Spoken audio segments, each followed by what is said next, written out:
A kú déédé àsìkò yìí, kókó inú ìwé ìròyìn la mú wá fún yín láti inú àwọn ìwé ìròyìn ilẹ̀ Nàìjíríà. Orúkọ tèmi ni Ọmágbémisọ́lá Ọmọlọ́rọ̀mọdẹ̀.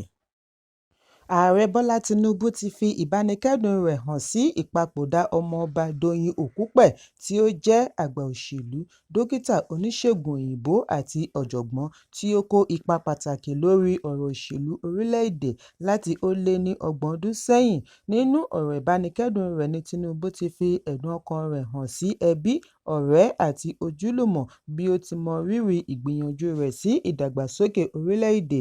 Olú-ọmọ ti Ìperú-Rẹ́mọ, ìpínlẹ̀ Ògùn, Òkúpẹ̀ sìn gẹ́gẹ́ bí amúgbálẹ́gbẹ̀ẹ́ lórí ìròyìn sí ààrẹ ìjẹta Olúṣẹ́gun Ọbásanjọ́ àti amúgbálẹ́gbẹ̀ẹ́ lórí ọ̀rọ̀ ará ìlú sí ààrẹ ìjẹta Goodluck Jonathan. Láti ọdúnmọ́dún ni ó ti ń kó ipa pàtàkì káàkiri ẹgbẹ́ òṣèlú, lára rẹ̀ ni ẹgbẹ́ òṣèlú National Republican Convention (NRC), United Nigeria Congress Party (UNCP), People's Democratic Party (PDP) àti Labour Party, níbi tí ó ti sìn gẹ́gẹ́ bí Director General fún ìpolongo ìbò ààrẹ ọdún 2023. Yàtọ̀ sí tọ̀rọ̀ òṣèlú, Òkúpẹ̀ kó ipa pàtàkì ní ẹ̀ka ètò ìlera gẹ́gẹ́ bí àwọn tí wọ́n jọ pawọ́pọ̀ ṣe ìdásílẹ̀ Royal Cross Medical Center ní ìpínlẹ̀ Èkó àti òǹtẹ̀wé Life Mirror, ìwé ìròyìn tí ó dá lórí ìlera.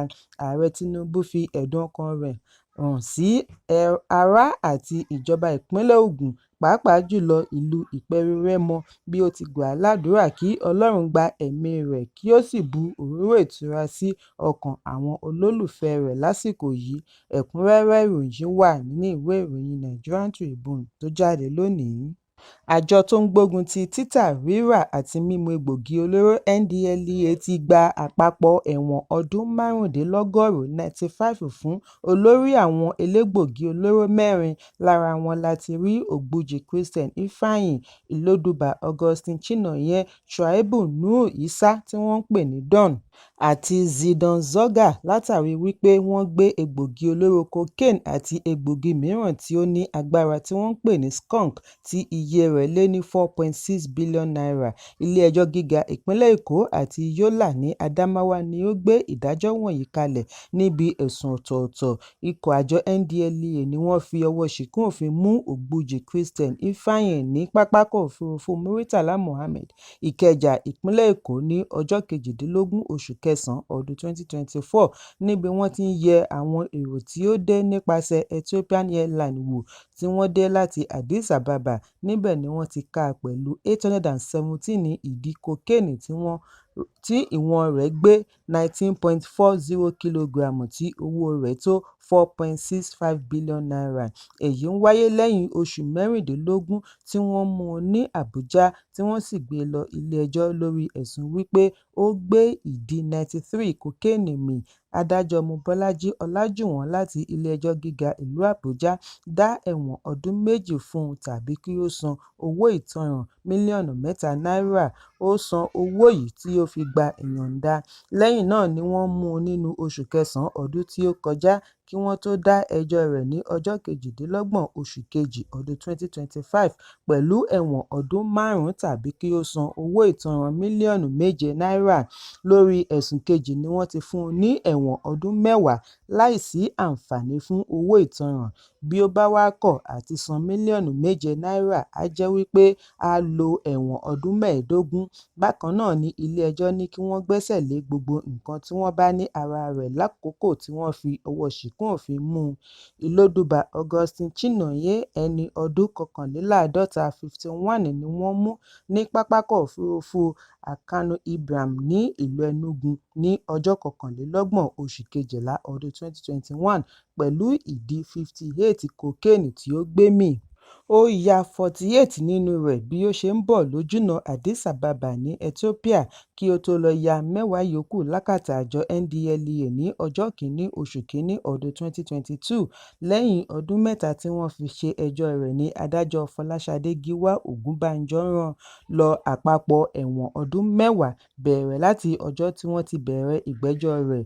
Shuaibu Nuhu Isah àti Zidon Zoga ni wọ́n mú ní ọjọ́ 25 oṣù kọkànlá ọdún 2024 lójúnà Nomani sí Yola, ìpínlẹ̀ Adamawa. Àwọn wọ̀nyí ni wọ́n ká pẹ̀lú 500.8 kg skunk tí wọ́n dì sínú ọkọ̀ Toyota Hilux pẹ̀lú nọ́ḿbà Èkó. Ọkọ̀ Prado SUV pẹ̀lú ayédèrú nọ́ḿbà ìjọba kí wọ́n tó fi ojú wọn ba adájọ́ Bala Usman láti Ilé-ẹjọ́ Gíga ìlú Yola. Lónìí, ọjọ́ 7 oṣù kejì ọdún 2025 ni wọ́n dá ẹ̀wọ̀n ọdún 35 fún ọ̀kọ̀ọ̀kan wọn tí àpapọ̀ ẹ̀wọ̀n àwọn méjèèjì fi jẹ́ 70 years tàbí kí wọ́n san mílíọ̀nù 25 náírà (25 million naira) ọ̀kọ̀ọ̀kan wọn. Bákan náà ni ilé-ẹjọ́ ní kí wọ́n gbẹ́sẹ̀ lé ọkọ̀ méjèèjì tí wọ́n fi kó àwọn egbòogi wọ̀nyí fún ìgbà díẹ̀.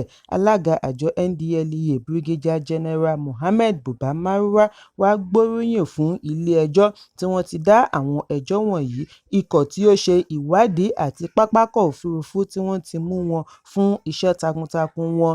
Ó ní èyí ṣe àpẹẹrẹ ìgbìyànjú wọn àti palẹ̀mọ́ iṣẹ́ àwọn elégbòogi olóró lórílẹ̀-èdè.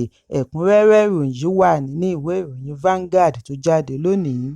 Ikọ̀ ọlọ́pàá ìpínlẹ̀ Èkó ti fi ọwọ́ ṣìkún òfin mú ará ilẹ̀ Pakistan méjì pẹ̀lú ẹ̀sùn wípé wọ́n yan iṣẹ́ ajínigbé láàyò láti máa fi wọ́n pa owó.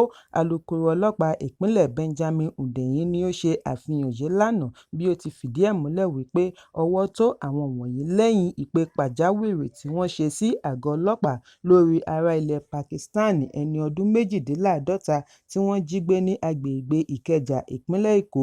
Lójú ẹsẹ̀ tí wọ́n gba ìpè yìí ní ikọ̀ Anti-Crime Patrol bọ́ sójú iṣẹ́ tí wọ́n fi rí ọ̀gbẹ́ni ẹni ọdún 52 yìí gbà kalẹ̀, tí wọ́n tún mú àfúrásì méjì.